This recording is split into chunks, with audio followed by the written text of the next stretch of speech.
উরুগুয়ের বিপক্ষে আর্জেন্টিনার জয়টা মাত্র একটা গোলের হলেও এর গুরুত্ব কিন্তু আর 5টা জয়ের থেকেও কম না, বরঞ্চ অনেক বেশি। কেন সেটা বলতেছি, তার আগে আসলে থিয়াগো আলমাদার সম্পর্কে কিছু বলে নিতেই হবে, না হলে মনে করেন যে এই ভিডিওটা মেক করাই বৃথা।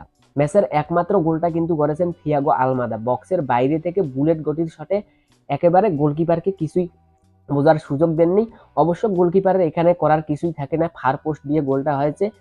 ম্যাচের ওভারঅল বিষয়টা যদি চিন্তা করেন তাহলে প্রথম হাফ একেবারে বোরিং ছিল, আর দ্বিতীয় হবে আর্জেন্টিনা আসলে কুইক মুভমেন্ট করে, হাই প্রেসিং করে এবং তার ফলাফলটা 68 মিনিটে এনে দেন থিয়াগো আলমাদা। এছাড়াও আর্জেন্টিনার ট্রানজিশনগুলো দ্বিতীয় হাফে একেবারে একুরেট ছিল, যার ফলেই আসলে থিয়াগো আলমাদা গোলটা করতে পেরেছেন। সব থেকে গুরুত্বপূর্ণ কথা হচ্ছে এই ম্যাচে Lionel Messi, Paulo Dybala, Lautaro Martinez এমন ইনফর্ম প্লেয়ার না থাকা সত্ত্বেও কিন্তু উরুগুয়েকে আর্জেন্টিনা বিট করতে পেরেছেন।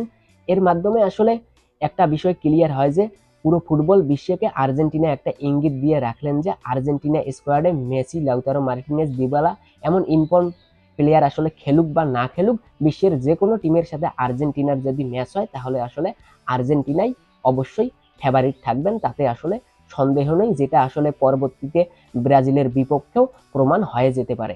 আর আর্জেন্টিনা যদি এই ব্রাজিলের বিপক্ষে জেতেন তাহলে আসলে দক্ষিণ আমেরিকার প্রথম দল হিসেবে কিন্তু তারা 2026 বিশ্বকাপে সরাসরি খেলার যোগ্যতা অর্জন করবেন। আর আর্জেন্টিনার জন্য ব্রাজিলের বিপক্ষে সব থেকে যেটা দুঃসংবাদ সেটা হচ্ছে যে নিকো গঞ্জালেস আসলে এই ম্যাচে খেলতে পারবেন না, কারণ তিনি উরুগুয়ের বিপক্ষে লাল কার্ড দেখেছেন। এখানে শেষ করছি, কথা হচ্ছে ফুটবলের পরবর্তী ভিডিওতে।